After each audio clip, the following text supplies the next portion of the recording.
ଅଳ୍ପ ମାନେ ଗୋଟେ ଫାଇନାଲ ଲିଷ୍ଟ କରିକି ସେ ଲିଷ୍ଟ ଦିଆ ହେଇଯାଇଥିଲା ନୂଆ କମ୍ପାନୀକୁ। ସେ ଲିଷ୍ଟ ପ୍ରଥମେ ତାଙ୍କର ଗେଟ୍ ପାସ୍ କରିଦେଇଥିଲେ, ହେଲେ ଆମର ଗେଟ୍ ପାସ୍ ଆମର ଡକୁମେଣ୍ଟ ଯେହେତୁ ଡେରିରେ ଦେବା ସକାଶେ ଆମର ଗେଟ୍ ପାସ୍ ହବାର ଲେଟ୍ ହେଇଥିଲା। ପୁଣି ପ୍ରାର୍ଥନା ଅନୁରୋଧ ଦେଇଥିଲି। ଆଉ ବେଳେ ବେଳେ ଏମିତି ବି ହେଇଯାଏ ଗୋଟେ ଲିଷ୍ଟ ବାହାରିଲା ପରେ ସେକେଣ୍ଡ ଲିଷ୍ଟ ଆସେ ନ ଆସେ ଏଭଳିଆ ହେଇଯାଇଥାଏ।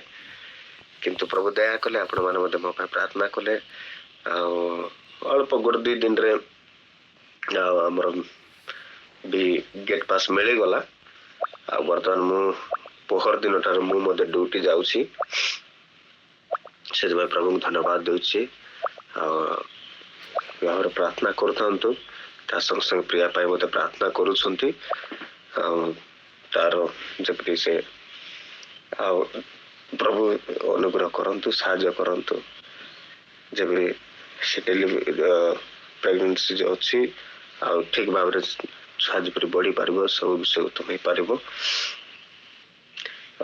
ଅପ୍ ଟୁ ଡେଲିଭରି ପର୍ଯ୍ୟନ୍ତ ଯେପରି ନର୍ମାଲ ଡେଲିଭରି ସବୁ ବିଷୟ ଉତ୍ତମ ହେଇପାରିବ, ସେଥିପାଇଁ ପ୍ରାର୍ଥନା କରନ୍ତୁ। ତା ସଙ୍ଗେ ସଙ୍ଗେ ମୁଁ ଯେଉଁ କମ୍ପାନୀରେ ଜଏନ୍ କରିଛି, ମୁଁ ଗୋଟେ ନୂଆ ଲେବ୍ରେ ମୋତେ ଟ୍ରାନ୍ସଫର୍ କରିଛନ୍ତି। ନୂଆ ଲେବ୍ରେ ସେଠି ଟିକେ କାମ ଟିକେ ହାର୍ଡ ହେଉଛି। ସେଥିପାଇଁ ସେଟା ପାଇଁ ମୋତେ ପ୍ରାର୍ଥନା କରନ୍ତୁ। କାମ ହାର୍ଡ ହେଲେ ମଧ୍ୟ ଠିକ୍ ଭାବରେ କରିପାରିବି। ତା ସହିତ ଆଉ ସେଠି ମଧ୍ୟ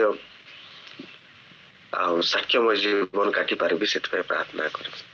ଆଉ ଗୋଟେ ବିଷୟ ପ୍ରାର୍ଥନା କରିବେ, ଆଉ ଗୋଟେ ପ୍ରେୟର ରିକ୍ୱେଷ୍ଟ, ଆମର ଯେଉଁ ଓଡ଼ିଶାରେ ଯେଉଁ ଗୋଟେ ବାଇବଲ କୁଇଜ୍ ହଉଥିଲା, ତା ଆମେ ମୁଁ ଚେଷ୍ଟା କରୁଛି ଆମର ଏଠି ଛତିଶଗଡ଼ରେ ମଧ୍ୟ ସେ ବାଇବଲ କୁଇଜ୍ କରିବା ପାଇଁ।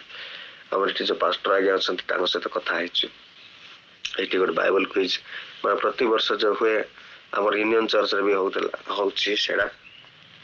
ସବୁ ଜାଗାରେ ହୁଏ ସେଇଟା, ପୁରା ଇଣ୍ଡିଆ ଭିତରେ। ତ ସେଇଟା ଆମେ ଏଇଠି କରିବା ପାଇଁ ଆମେ ପ୍ଲାନ୍ କରିଛୁ। ଯେମିତି ପ୍ରଭୁ ସାହାଯ୍ୟ କରିବେ, ସବୁ ବିଷୟ ଉତ୍ତମ ହେବ, ସେଥିପାଇଁ ମଧ୍ୟ ପ୍ରାର୍ଥନା କରିବେ। ଧନ୍ୟବାଦ। ସେ ସମସ୍ତ ପ୍ରକାଶ କରି ଦେଇଥିଲେ। ଆମମାନଙ୍କର ଭଉଣୀ ସେ ଗୀତ ଗାଇଥିଲେ। ନିଶ୍ଚୟ ସେଇ ପଦେ ପଦେ ଯୋଉଠି ସାଙ୍ଗମାନଙ୍କ ଭାଇ ସବୁବେଳେ ପ୍ରାର୍ଥନାରେ ରଖିଛନ୍ତି, ପ୍ରତ୍ୟେକ ପ୍ରାର୍ଥନା କରିଥିବା ହେତୁ ପ୍ରତ୍ୟେକଙ୍କୁ ମୁଁ ଧନ୍ୟବାଦ ଦଉଛି।